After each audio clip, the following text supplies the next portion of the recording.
All right, everybody. I left off approximately right here, right preceding this. I had talked about the Ediacaran Biota. I forgot to mention biota is defined as all the animal and plant diversity of a particular geological period. So the Ediacaran is the last period of the previous eon, right before we get to the Phanerozoic eon, which we're in today. Okay. So the first period of the Phanerozoic eon is the Cambrian period. It talks about how scientists refer to the Cambrian period in regards to animal diversity. They mention the Cambrian Explosion, and this refers to the sudden appearance of fossils resembling modern animal phyla in this Cambrian period, roughly 535 to 525 million years ago. Now, prior to this, animals were believed to be strictly soft-bodied, non-hunters. So in other words, they didn't look anything like this. Okay, going back a couple of slides, or a few slides, that's why I provided this figure. This is just kind of giving you a representation of what they believe the animal and plant life look like. Okay, if you look at this picture and these organisms here and compare them to what they believed the organisms look like or what they evolved into in the Cambrian period, you can see in a manner of speaking, some of them look a lot more menacing. Well, the Cambrian explosion changed this as far as soft-bodied non-hunters go, changed this with the introduction of predators that had claws and other structural features that helped them capture prey. But at the same time, the prey themselves evolved with a new defensive structural features such as sharp spines and body armor. So it just had a greater diversification. Now, you still hear a lot of talk about, okay, the Cambrian explosion is this actually when we ended up with a dramatic increase in the diversity of different species of animals, or did it actually start in the Ediacaran?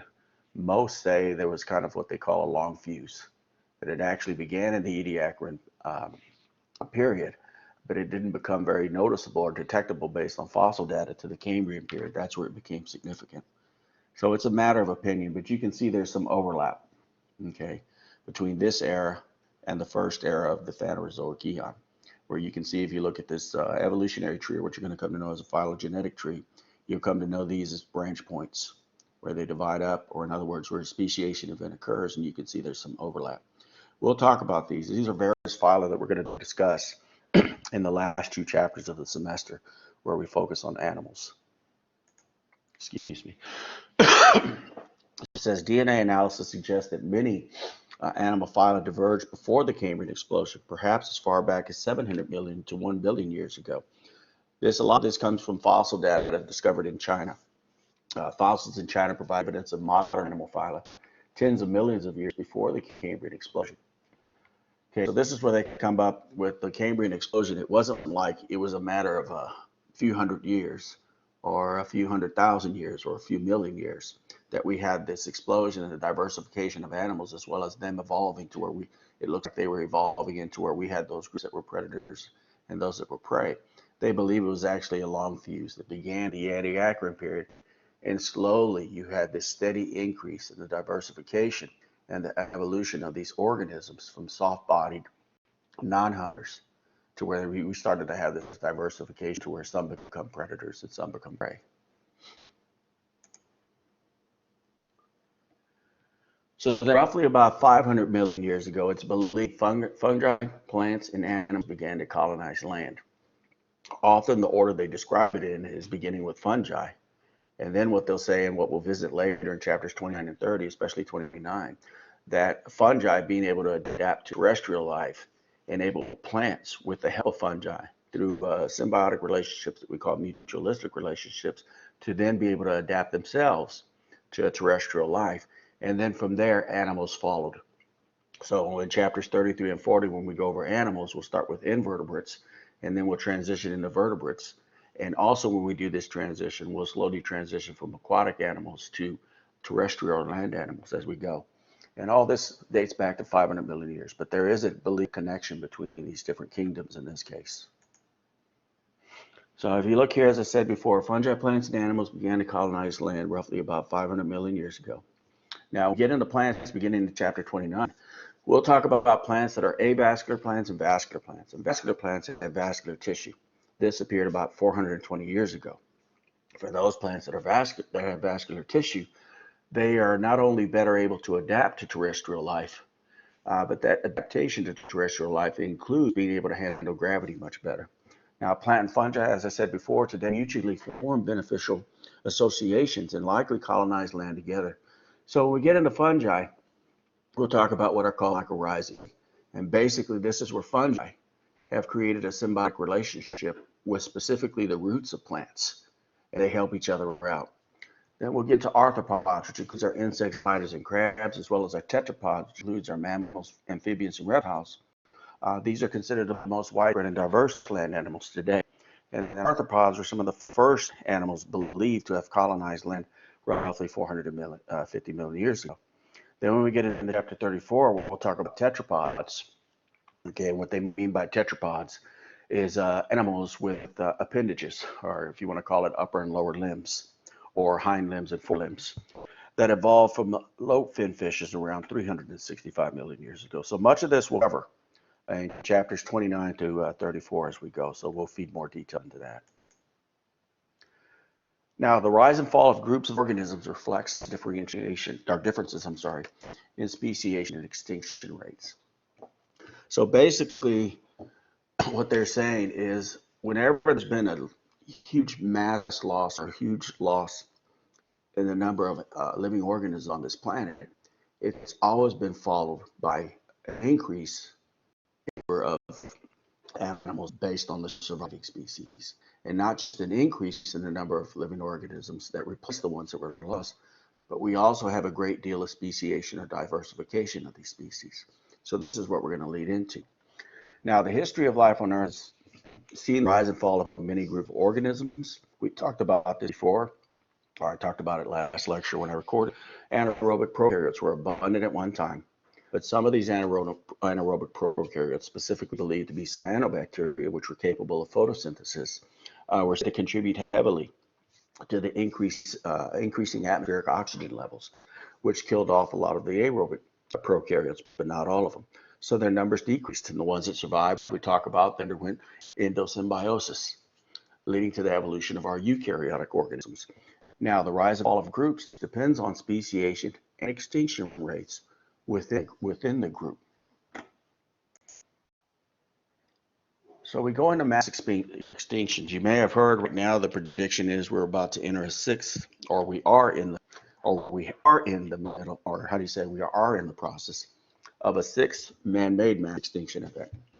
You may or may not have heard of that. When you hear about mass extinction events, sometimes you're given the impression that they occur very quickly, but they don't. It could take tens of thousands, okay, to hundreds of thousands, maybe millions of years that these mass extinction events occur over. So it's not something that's sudden like you see in the movies and all that. It doesn't work that way, or at least it hasn't based on the ones they've investigated and believe they've identified. So if you look here, the fossil records show most species that have ever lived are now extinct. Okay, so we're not immortal. Okay.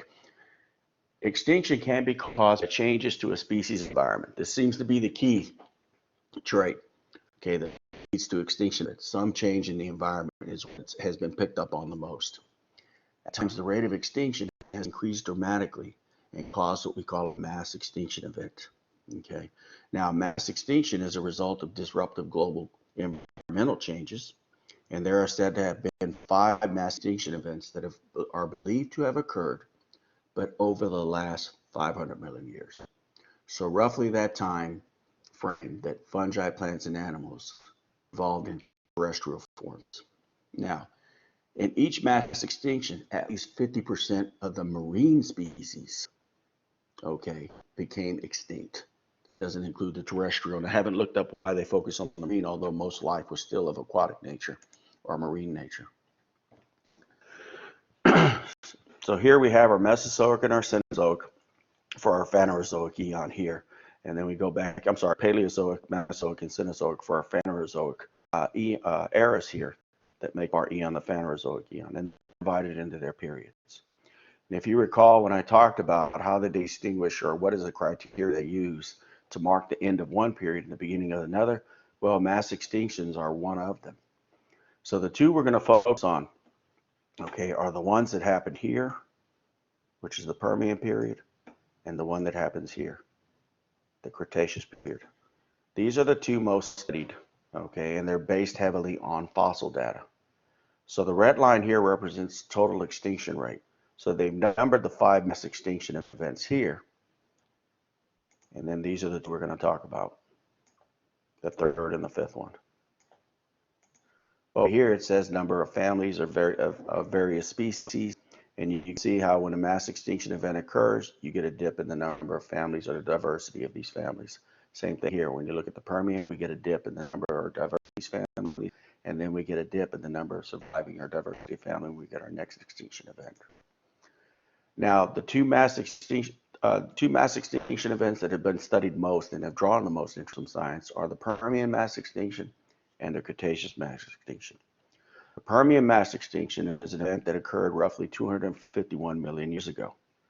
Okay, it's right in between. It marks the boundary between the Paleozoic era and the Mesozoic era of the Phanerozoic eon. Now, this mass extinction occurred less than 500 million years ago. Well, I said that already there, and it caused the extinction of roughly 96% of marine animal species. Now, for the Permian, unlike the Cretaceous, all right, it is believed there were a number of factors that played into this mass extinction event that, last I read, okay, took millions of years or spanned millions of years. Okay. Now, one they believe was intense volcanism, especially in what is known as Siberia. And then from this intense volcanism, we had an increase, okay, in the amounts of CO2 in the atmosphere, which then contributed to global warming. The temperature on Earth was believed to have rose at least 6 degrees Celsius. Okay. Also, because of increasing atmospheric CO2 levels caused by this intense volcanism, some of that CO2 dissolved into the oceans, causing ocean acidification, thereby having a negative impact on coral reefs. Now, some could say this is biased, what's in the text, because it sounds a whole lot about what's being talked about present day. Okay, if you've paid attention to what's been going on, these are all factors with the exception of volcanism. Everything else has been talked about. But instead of volcanism, it's the human race causing increases in atmospheric CO2, which they say is altering the climate, causing an increase in temperature. And it's in fact coral reef are dying off from coral bleaching, which is tied into ocean acidification. Well, if you recall, in 1406, when we talk about pH, we talk about how there's physiological relevance to pH. Cells of our body, when they perform cellular respiration, always produce a waste product called CO2. When that CO2 is transported from the cells of your body to your lungs, it's transported in your blood where it has time to react with H2O. When CO2 and H2O react with one another, they form an acid, carbonic acid. Well, it's no different than in the living world, everybody. We're no different with the oceans. When CO2 dissolves into the ocean water, or dissolves into the water, it chemically reacts, creating an acid called carbonic acid. So we have ocean acidification occurring. Now, the Cretaceous mass extinction. This is believed, the cause of this is believed to have been different. And in comparison to the Permian mass extinction, it's occurred over a shorter time span, maybe as short as 32,000 years. Okay, the Cretaceous mass extinction occurred roughly 65.5 million years ago. It separates the Mesozoic from the Cenozoic eras of the Phanerozoic eon. Now, organisms that went extinct include about half of all marine species and many terrestrial plants and animals, including most dinosaurs. Now, they believe the cause of this mass extinction event may have been tied into a meteorite, or sometimes they'll say comet or asteroid. The reason for that is this element, iridium. Iridium is an element found on Earth, okay, but it's not very common. And they believe that due to the presence of iridium in sedimentary rock, due to the levels, okay, or if you want to call it the concentration of iridium in sedimentary rocks, it suggests, okay, that there was a meteorite impact roughly 65.5 million years ago. Okay, since it is very rare, but it is found in abundance on meteorites. So it's believed that it is believed by some that dust clouds caused by the impact of this asteroid or comet or simply meteorite would have blocked sunlight and disrupted global climate. Well, they believe the meteorite, okay, impacted the ocean, or you can find the impact of this meteorite in the ocean floor just off the Yucatan Peninsula. In other words, if you've ever been to Cancun or Cozumel, roughly north of Cozumel, or just northeast, of Cancun, they found a huge crater at the bottom of the ocean floor. Okay, they call this a Chicxulub crater off the coast of Mexico, and it is evidence of a meteorite that dates to that same time period based on analysis. So this is where they're showing you where the impact was, roughly right here off the Yucatan Peninsula. So they believe two different events. Okay, one was just volcanism. The Earth is ever changing. The other one was just chance. We believe it's just by chance the meteor struck Earth, and it's possible. We look at other planets, including our moon, and you have several meteorite impacts. So different factors, but in either case, mass extinction events occurred. A good part of what was known to be alive or living on this Earth became extinct. However, what they've also discovered, primarily based on fossil data, is that following each of the 5 mass extinction events was a process called adaptive radiation. Okay, so if you look here, fossil records show an increase in life's diversity over the last 250 million years. Okay, this increase has been promoted by what they call adaptive radiation. Now, I gave you a working definition for adaptive radiation: a period of evolutionary change in which groups of organisms form many new species. In other words, we're talking about many rounds of speciation occurring at a very high level. Organisms form many new species whose adaptations allow them to fill different ecological roles or ecological niches in the communities. In other words, it's shown that their combination of the species traits fits their habitat very well. Now, adaptive radiations events may follow mass extinctions, which has occurred after all 5 mass extinction events. It also involves or leads to evolution of novel characteristics, such as the evolution of species that had armored body coverings. And it also leads to the colonization of new regions, in other words, new niches that were carved out by new species, where before the mass extinction event, there was little competition, it leads to new niches or new regions where there was little competition from other species. So case in point for mammals, it used to be the belief was, in my day when I was younger, okay, dinosaurs preceded mammals. But then as scientists dug deeper and deeper through each sedimentary layer, as technology improved, they started to discover there's some overlap, okay, between these reptiles or dinosaurs and what we call mammals. There apparently was a significant amount of overlap for millions of years, but the mammals at that time were very small and they were nocturnal. And the belief was, because they were small, they were nocturnal and tended to live beneath the surface of land, that when these mass extinction, or when the mass extinction event occurred, specifically the Cretaceous mass extinction event occurred, okay, many of these small nocturnal mammals survived. And when they resurfaced, once the environment was conducive and survivable, when they resurfaced, the belief is, well, the predators are gone. Now we can move them around more freely. And so the belief is, as their population numbers increased, okay, one population, some of the members, might call it founder effect if you want, drifted off and immigrated to a new area that originally hadn't been inhabited by them. Environment's slightly different, and we start getting these rounds of speciation occurring. And eventually the evolution of one population undergoes speciation, and we get the evolution of 2 or more new species that occur, okay, because there's been a change in the landscape. So adaptive radiation, okay, is a process that involves multiple speciation events, okay, that occurs with the surviving members, those that have survived a mass extinction event. So we get, if you want to call it the replenishment of living organisms, we get the repopulation of living organisms. The numbers in general of living organisms increases again.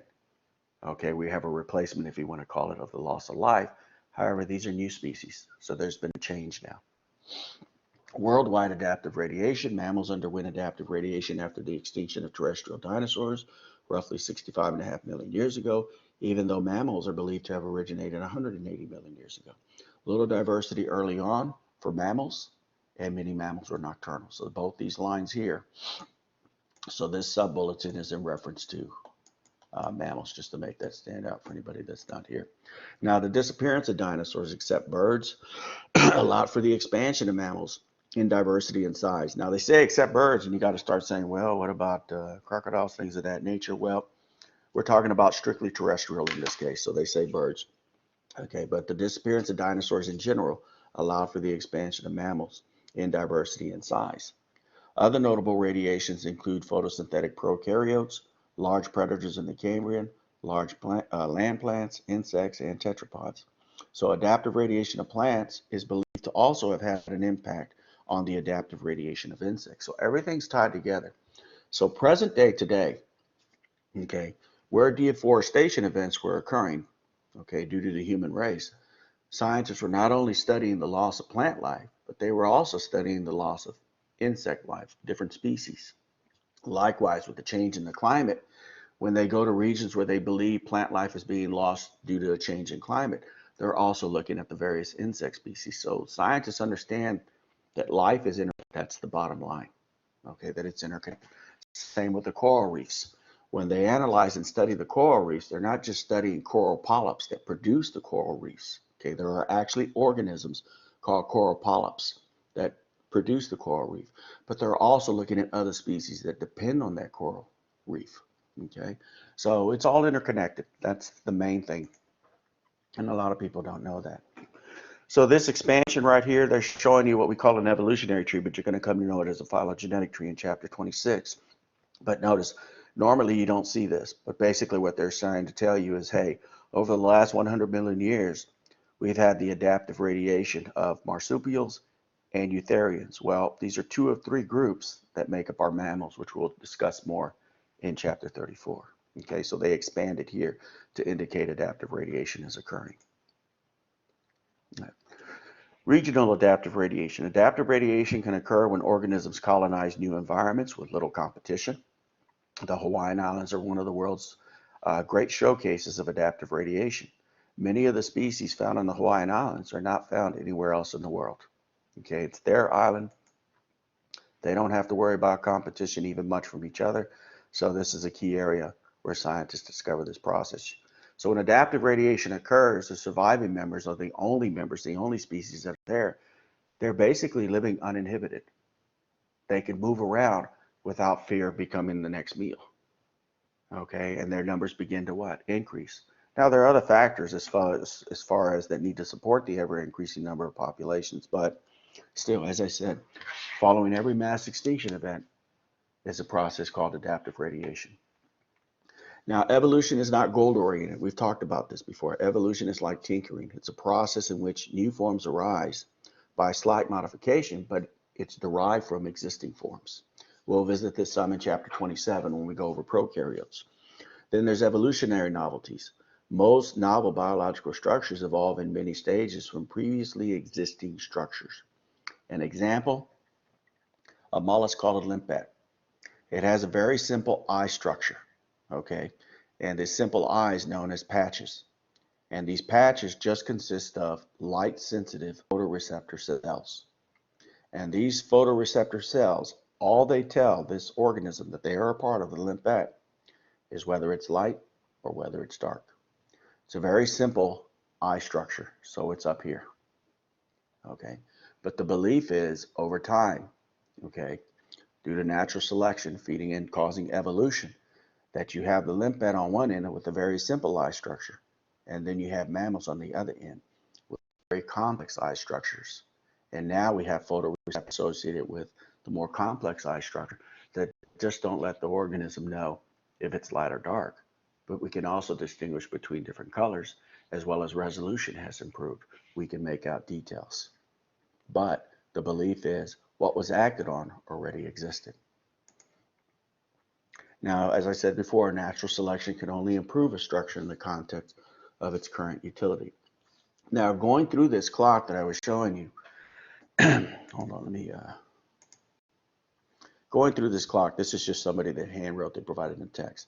When you look at this clock, there are still a lot of gaps, okay? And scientists know this, that there are a lot of gaps. So we'll talk about in 26, which focuses on phylogeny, which includes taxonomy, the naming and classifying of organisms. We're going to talk about towards the end of the chapter what some people call parsimony, some people pronounce parsimony, okay? Tomato, okay? Just as long as you know what the word means by the test, and that if you see it later, you know what it means. But basically what scientists try to do is present the simplest explanation tied into the evolution of life on Earth, okay? They try to give you the simplest pattern possible, because more often than not, it's right. However, that leaves a lot of gaps, such as exactly which prokaryotes, cyanobacteria, but there are different species of cyanobacteria. Heck, you hear talk about blue-green algae, right? Producing toxins around town lake that people have lost their pets. Okay, blue-green algae is not algae, it's bacteria, it's cyanobacteria. Okay, so the question is, which type of cyanobacteria? Is it all species? Probably is, because I know in the lab when we meet in person, between 1406 and 1407, you end up looking at 3 different species: Anabaena, Nostoc, and Oscillatoria. Okay, so any or all of them, or technically all of them, capable of photosynthesis, secrete atmospheric, increase atmospheric oxygen. Sorry, I'm trying to talk too fast. I'm tripping over my tongue. So it's understandable. Okay, we get prokaryotes. Some are capable of photosynthesis, increased atmospheric O2. Okay, that kills off some of the anaerobes. Others are able to adapt. And then some of them that are smaller end up undergoing endosymbiosis, where they become endosymbionts. And that leads to the evolution of our first eukaryotes. Because some of these prokaryotes somehow, some way, went from being anaerobic to aerobic before they were taken in through a process called endosymbiosis. So we have the evolution of our first eukaryotes. And I said this on the pre-recorded lecture for class. And I'm sorry about missing class on Thursday, everybody. It was just something that came up, and I didn't want class at the last second because there was a 50-50 chance we wouldn't meet, and I didn't want to do that. So we talk about mitochondria are believed to at one time have been prokaryotes. And I give you the evidence for that, and it's a lot of strong evidence. Same thing for plastids, such as the chloroplast. A lot of strong evidence for there, showing they're related to prokaryotes more closely than they are eukaryotes, yet they're organelles of a eukaryotic cell. So that makes sense. But then they jump from single-celled eukaryotes to multicellular eukaryotes. And the textbook talks about how red algae is believed to have been one of the first, if not the first, multicellular eukaryotic organism. But there's no explanation for, okay, what was it about natural selection that led to the evolution of unicellular to multicellular? So I believe I said in the lecture, one of the beliefs has to do with nutrient levels, more abundance nutrients available, because the Earth went through a couple of rounds of what we call the snowball effect, where the Earth pretty much froze entirely. Then the ice melted, the glaciers melted, and then it froze again. And then the glaciers and the ice melted, and that tended to churn up nutrients from, especially from the ocean floor, the ocean basin. So there's still a lot of gaps in here, okay, that leads to each. So it's general information, and it's still something to think about. But there's still a lot more work to be done. But you also got to keep in mind when we talk about mass extinction events, okay, such as the Permian mass extinction event, scientists want to understand what are the events that have led to such a great diversity in life here on this earth, because we also want to understand how are we impacting the earth that might just cause us to go backwards. So this is something you're hearing about and you're looking at a lot, that you hear about more and more. So right now we're believed to be at least in the beginning stages of what they call a 6th man-made mass extinction event. And as I tell my kids, well, doesn't matter if you believe or not, we're going to find out. But again, it might not happen in our lifetime. Now, this right here is not in your textbook. It was actually an article I presented to students. And I left the link here because what they focus on is technology. Okay.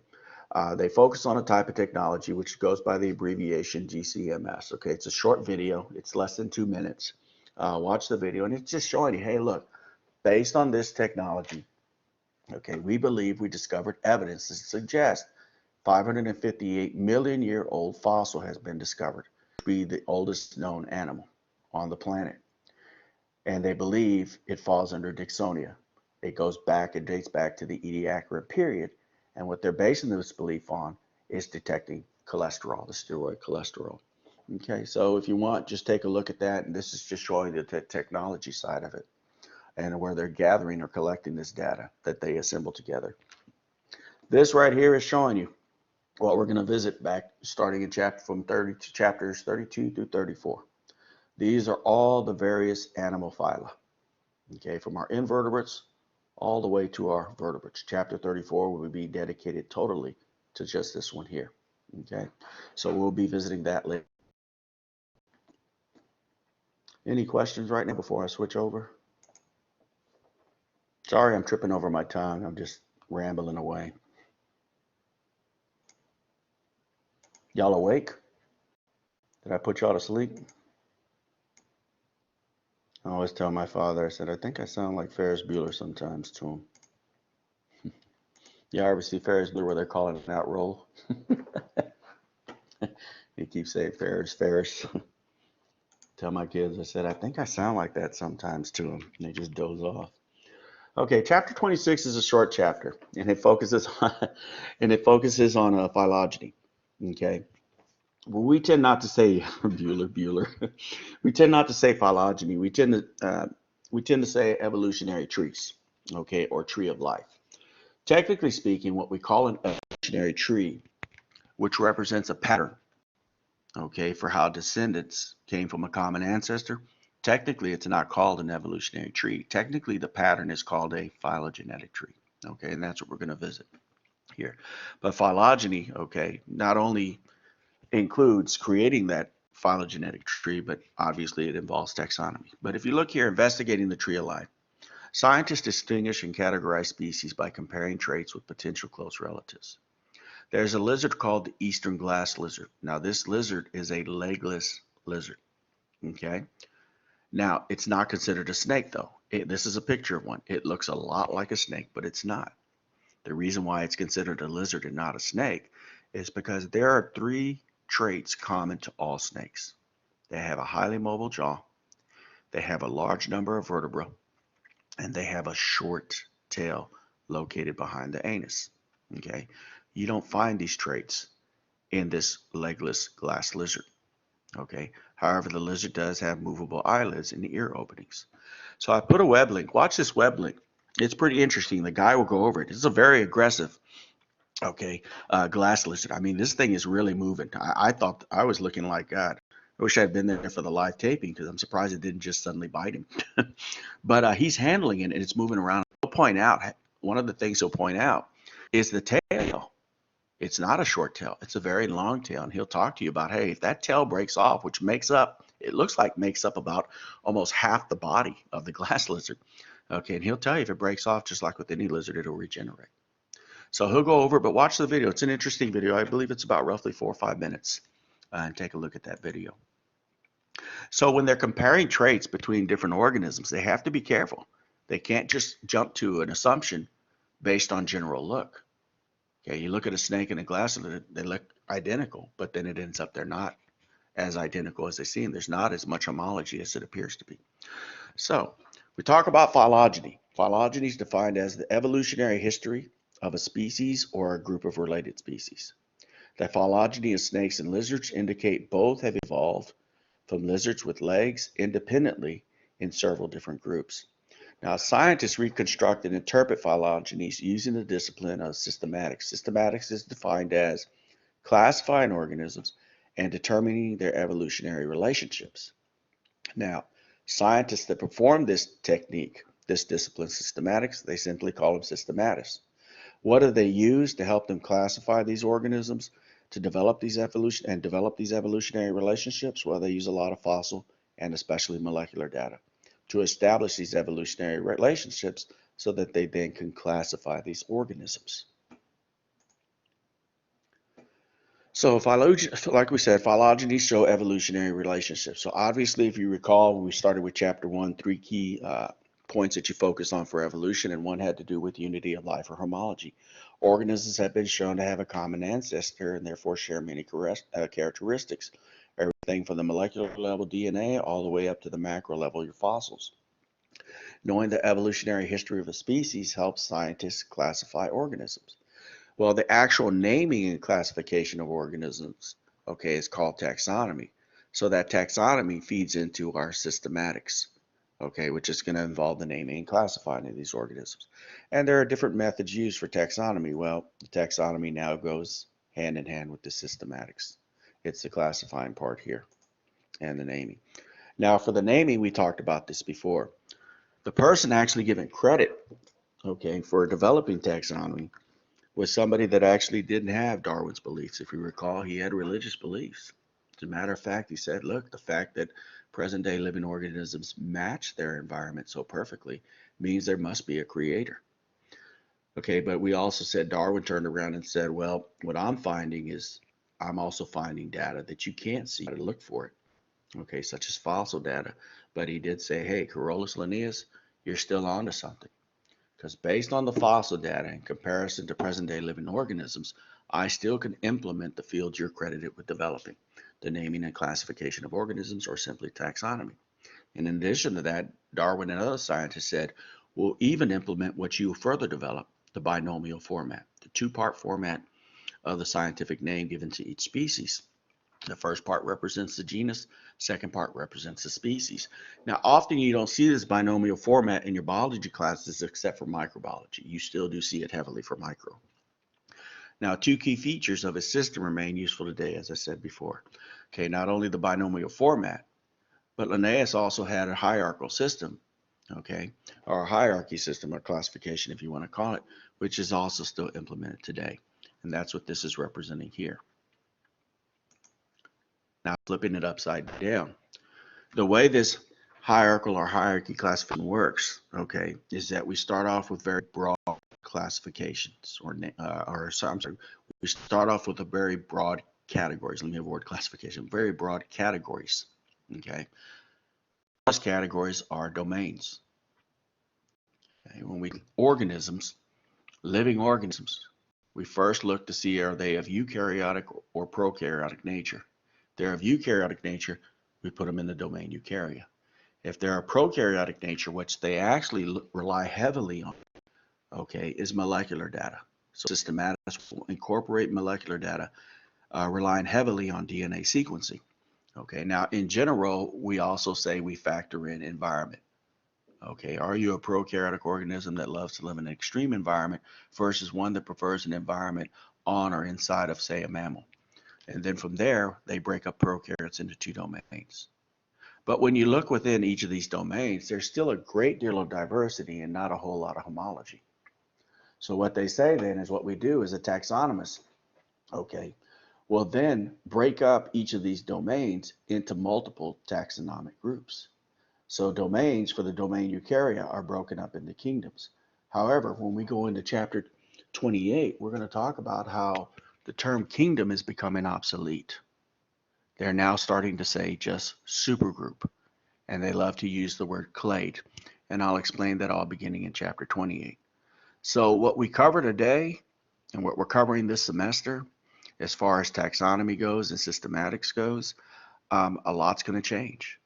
And you'll even hear me say this, especially when we get into the last two chapters, 33 and 34 with animals, that this is presently how we're rearranging the naming and or the classification, not the naming, but the classification of these living organisms. However, it may change again. So everything's in flux. So as we say for the domain Eukarya, they divide them up into four kingdoms, one of them being Animalia. And then using this Animalia as an example, then what they'll do is they'll look for a greater number of homologous traits, okay, to divide the various organisms in the kingdom into their separate phyla, such as the Phylum Chordata. When we go into chapter 34, we're going to focus solely on this phylum, the Phylum Chordata, which is made up of 11 subphyla. We will go through all 11. Two of them are actually invertebrate phyla. We'll get down to the last phylum where we get into tetrapods, and we'll break that up into classes, one of them being Mammalia. So in other words, a single phylum will be divided up into multiple classes based on homology. So the organisms classified under class have more in common than the ones classified under Phylum Chordata, even though they fall under the same kingdom. And then it just gets more and more specific where there's a closer and closer relationship with these organisms. Make sure you know the order, okay, from domain to kingdom, from kingdom to phylum, from phylum to class, class to order, family to genus, and then we get very specific species, okay. Species that closely resemble each other group together under the same genus. So here we show you the genus Panthera, which they show you here.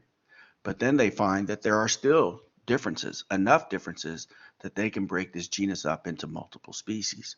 Species Pardus, species Leo, and the species Tigris or Tigris that they have here. So it just gets more and more homologous, the organisms that are classified under here. Now, a taxonomic unit at any level of the hierarchy is called a taxon. So I probably should rearrange this. So each of these, domain, kingdom, phylum, class, order, family, genus, and species, each of these in general is called a taxon. Collectively, they're called taxa, plural. Okay, so this I already explained, and it's just repeating it again. The broader taxa are not comparable between lineages because the characteristics used to classify one species may not be useful for another. Okay, so right here the example is snails. An order of snails has less morphological and genetic diversity than an order of mammals, yet both of these are classified under the kingdom Animalia. Okay, we'll separate them when we move into phylum. Now, as I said before, we tend to say evolutionary tree, but if you look here, the evolutionary history of a group of organisms is represented in a diagram called a phylogenetic tree. So instead of saying diagram, you can say pattern just to stay consistent with the first chapter we covered. And instead of saying evolutionary tree, technically it's called a phylogenetic tree. The branching pattern matches groups of organisms within a more general group or broader group. Now, Linnaean classification and phylogeny can differ from each other because Linnaean classification does not give us information on evolutionary history. And I ask why. Why is it that Linnaean classification doesn't give us information on evolutionary history, everybody? Not a rhetorical question. Somebody give me an answer. There's 13 of you here.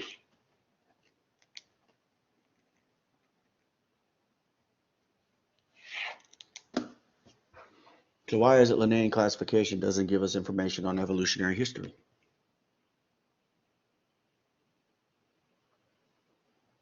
How come he didn't look at fossils?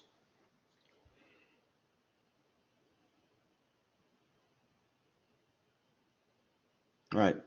His religious beliefs. There was nothing else to look for. I said earlier, right, when I first started discussing that he's credited with being the father of taxonomy, his belief was no. The reason why these organisms match their environment or are so well adapted to their environment is because they were made perfect. So he's not going to look for any evolutionary what? History. The life you see on Earth, that's the only life that's ever existed. So that's why we don't, but he's still given a lot of credit for what's known. So when you look at a phylogenetic tree, okay, you can actually dissect the phylogenetic tree. But first of all, a phylogenetic tree represents a hypothesis about evolutionary relationships, okay? But when you look at the phylogenetic tree, okay, you can actually place labels on different parts of the tree, such as branching point, sister taxa, rooted, basal taxon, and polytomy.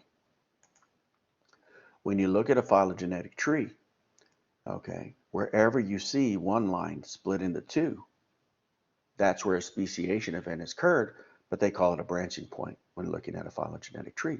So a branching point represents where a lineage diverges, or simply put, where speciation has occurred.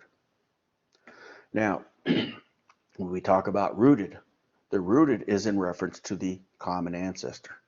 So when you look at a phylogenetic tree and somebody mentions rooted, you go to the very left and look where they place the common ancestor. The common ancestor is the root to this phylogenetic tree.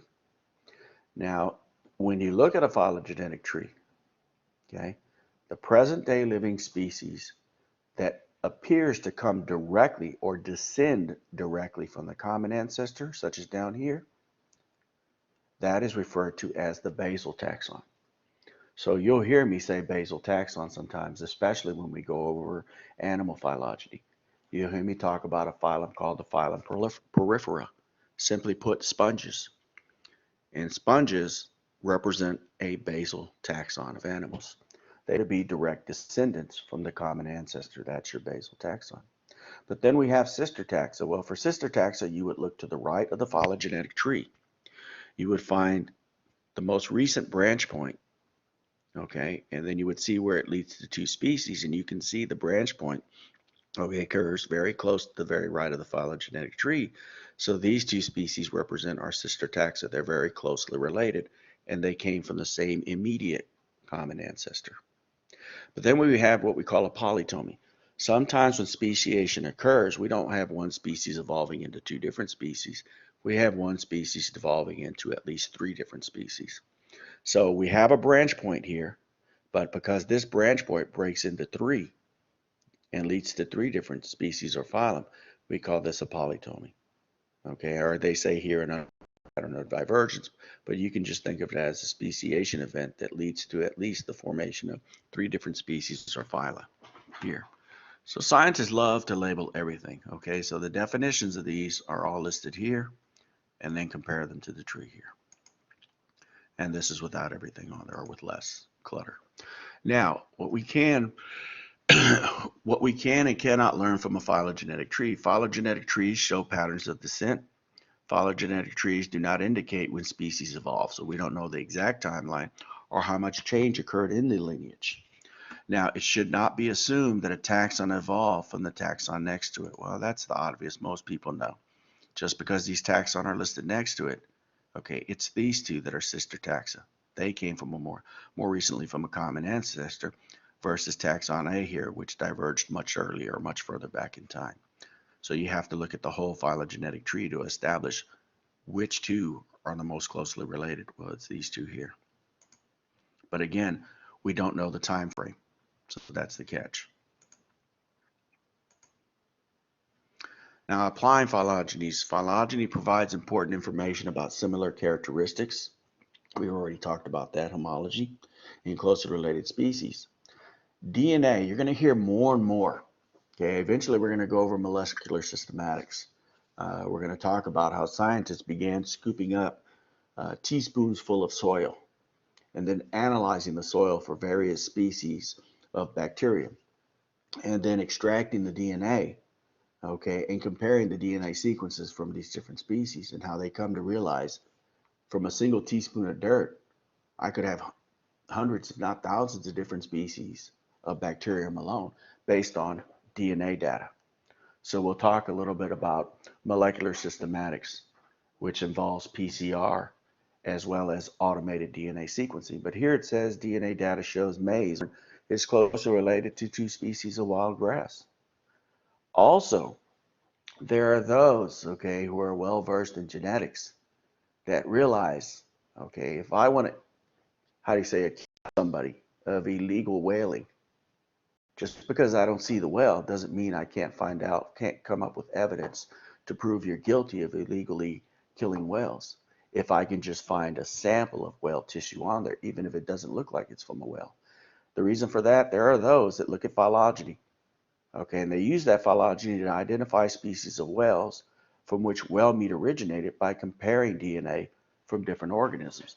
They know which group of organisms, okay, would be put together in a phylogenetic tree because the descendants today are most closely related and said to come from a common ancestor. So there's a lot of DNA homology, DNA sequencing homology. So there is a story, and I forgot the details on the story, but there was a ship. Didn't have any whales in it, but the people that pulled them aside said they found some meat on there. They analyzed the meat. They found there was male meat based on DNA sequencing and comparing it to other related species using phylogeny. So they were able to find that evidence to implicate them or indict them on illegal whaling. Now, phylogenies are inferred from morphological and molecular data. To assume phylogeny, systematists gather information about morphologies, genes, biochemistry. They look at everything now. Now, systematists search for shared ancestry by analyzing phenotypic and genetic homologies. Organisms with similar morphologies or DNA sequences are likely to be more closely related. And then there's what we call, again, parsimony or parsimony. If you look up the pronunciation, it's tomato, tomato. Okay. I have a habit of saying parsimony. Some people say parsimony. In either case, there's a principle of parsimony or parsimony, and it assumes that the tree, phylogenetic tree, the tree that requires the fewest evolutionary events, is most likely. This is preferred by scientists. Okay. So again, parsimony or parsimony, choosing the simplest hypothesis to account for a given set of observations. So this is what they say scientists used when they develop a phylogenetic tree. What's the simplest way I can construct this pattern, okay, showing phylogeny? Sorry, everybody. My phone only dings when I forget to put it on mute.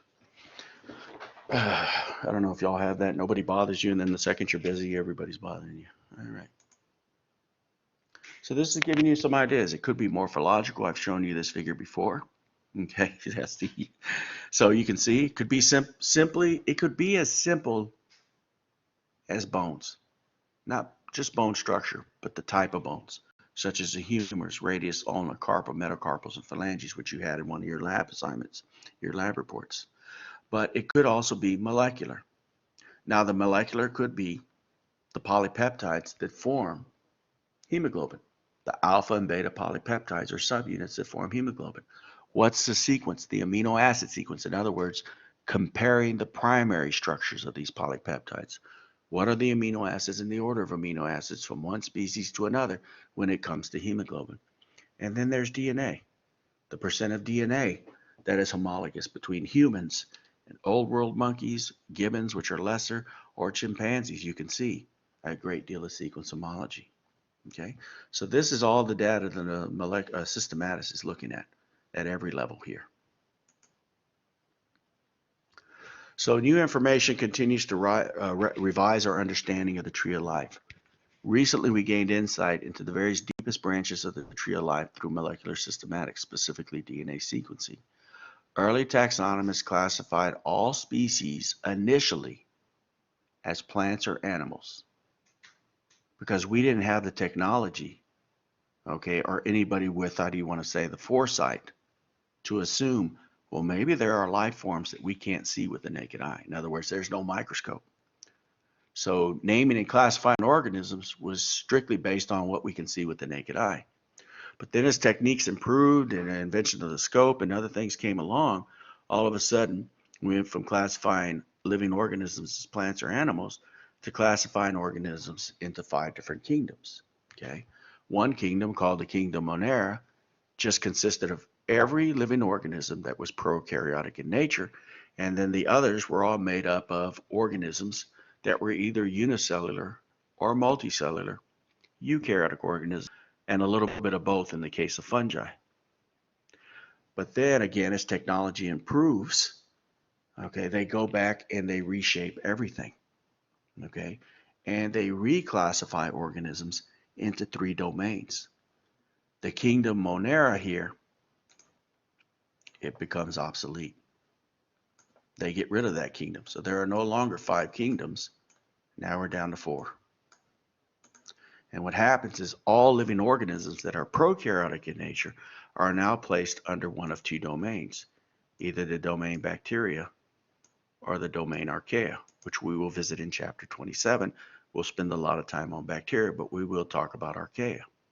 Okay. The remaining 4 kingdoms were just dumped under the domain or placed under the, I say dumped because that's what it really looked like when I first saw it. Were dumped or placed under the domain eukarya. Don't tell anybody I said dumped, okay? But that's what they really did. And they dumped it under the domain eukarya. Kind of see they got a little lazy here. Now, when we go through chapter 27, in the end, we're not just going to focus on what type of environments prokaryotes live in to separate them into the domain archaea and domain bacteria. We're going to look at their cellular structures, okay, both organelle and then some molecular molecules that we're going to look at. There's a little table they provide, and there'll be about 5 traits you'll be responsible for knowing to help separate those prokaryotes, which are classified under the domain bacteria, and those classified under the domain archaea, in addition to environmental conditions that they prefer. For the domain eukarya, we will visit this with an emphasis on protists.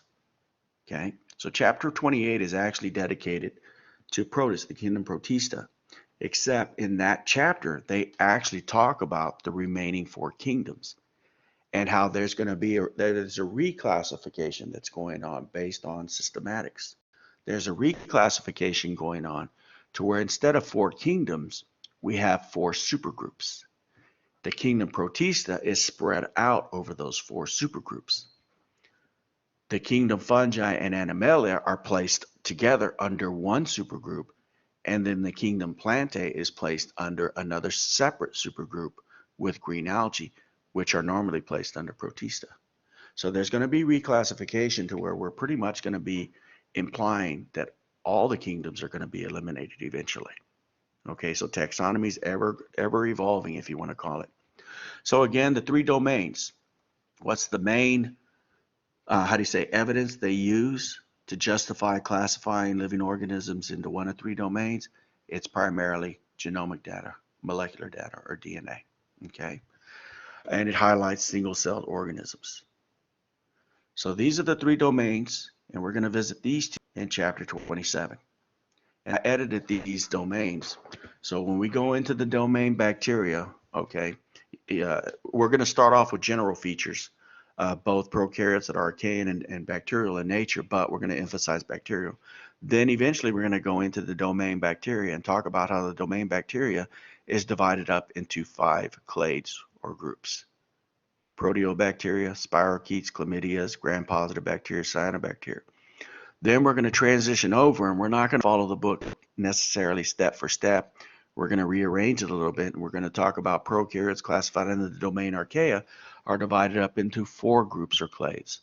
Our sulfolobus, I can't say it now, thermophiles, halophiles, and our methanobacterium. Okay.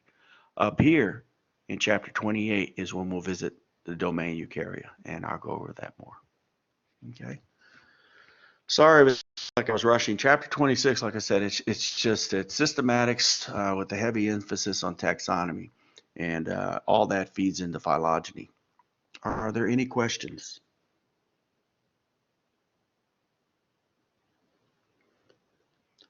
Okay, so I'm sorry about the grading. I fell behind. I believe I finally got your second labs graded yesterday. It was pretty bad.